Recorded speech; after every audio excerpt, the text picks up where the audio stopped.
kamusta yung, sino po yung mga nahuli? Uh, the, the broker, Your Honor. So the broker was charged. Yes. Only the broker. What about the consignee? Yes, who are the consignees? I don't have the Would the specifics. Deputy Commissioner know who are the consignees of these smuggled drugs from Pakistan?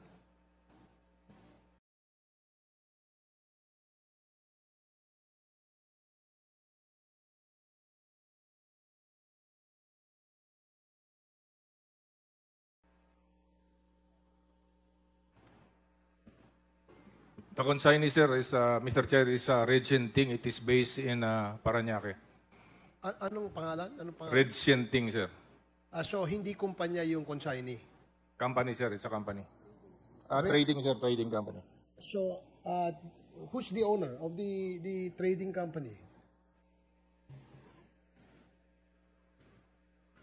Has the owner been charged, NBI?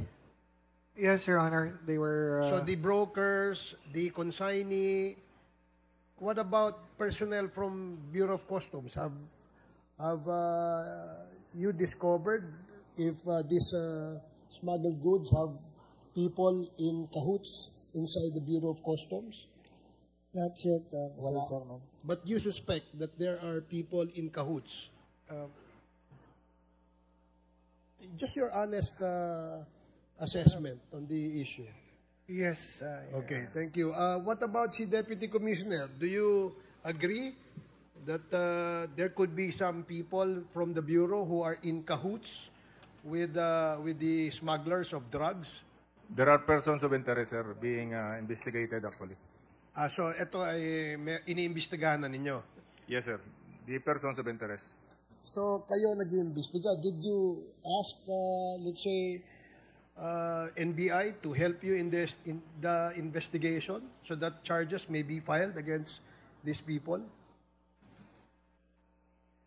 Sir, in fact, it is still under investigation. It's a counterintelligence investigation, sir, because we are still looking for the evidence that they are really connected to the importation of these drugs. Okay, sige. So, yun lang, Mr. Chairman, Your Honors, kasi, yes, Congressman Akop. Following your line of questioning, tama po ba yung pagkarinig ko, Deputy Commissioner, na yung operation ay operation ng NBI? Yes, sir. Yes, Mr. Chair. When you say that, ano po ang ibig niyong sabihin? It is the NBI is the owner of the case operation, Mr. Chair. Pumasok yung droga through customs. Tama? Sir, because it's containerized. Sagutin mo muna yung tanong ko. Di ba? Yes, sir. Oh, so how can it be an NBI operation?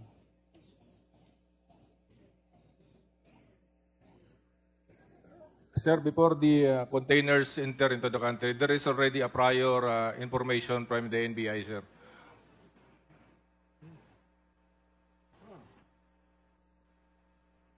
So, if there's a prior info from the NBI, anong ibig sabihin nun?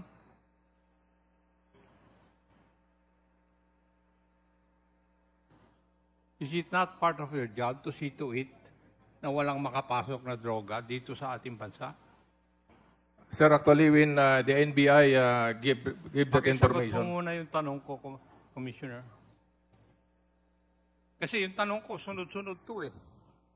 Ngayon, kung hindi mo sasagutin yung aking katanungan ng tamang sagot, uulit-ulitin lang po natin. Kasi galing naman sa bunganga po ninyo na NBI Operation 2 eh. Hindi naman galing sa amin. We just want to know. Yes, sir.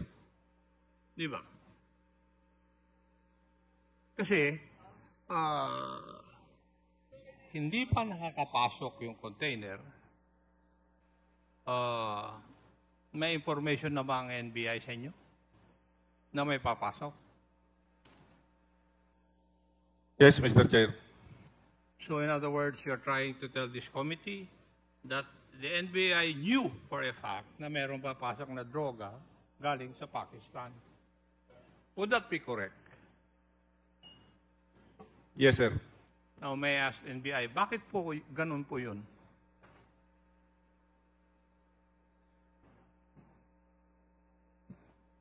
I'm sorry, Your Honor.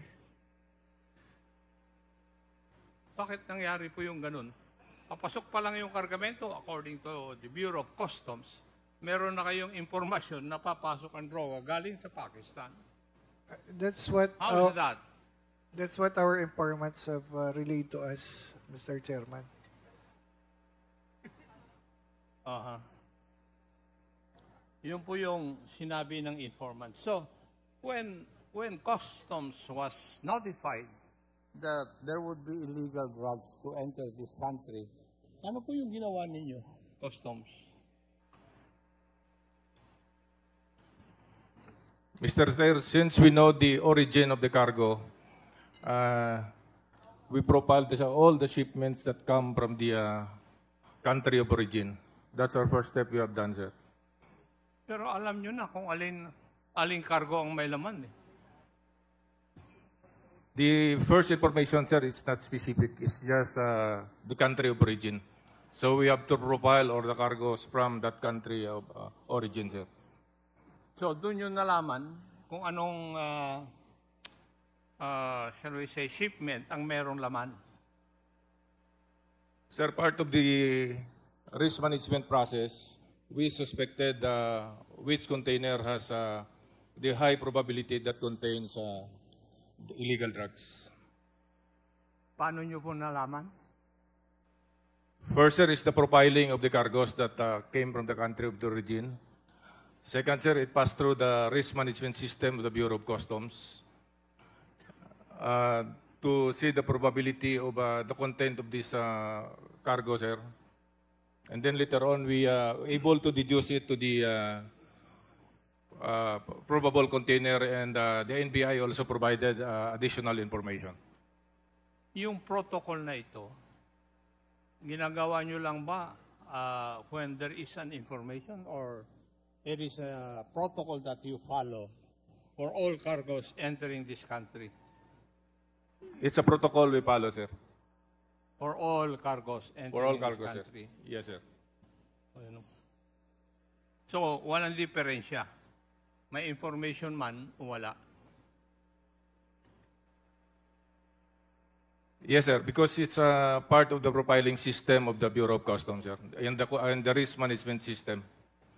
A while ago, pinagyabang po ninyo na during your watch, wala pong nakapasok na droga dito sa ating bansa. Tama po ba?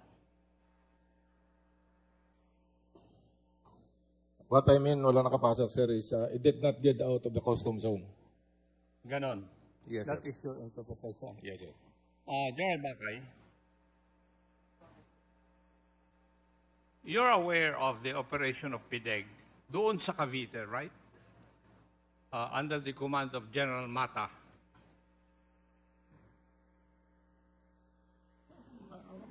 It was taken up during the Quadum hearing. Dalawang region sa Cavite. Tama? Yes, Your Honor. Yes.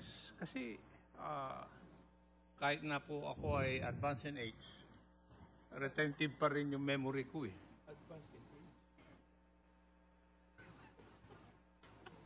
Di ba? It was reported through a report of No, may I ask, saan po kaya nanggaling itong drogang ito? Dumaan po sa dagat? Sa ere? O dun sa customs?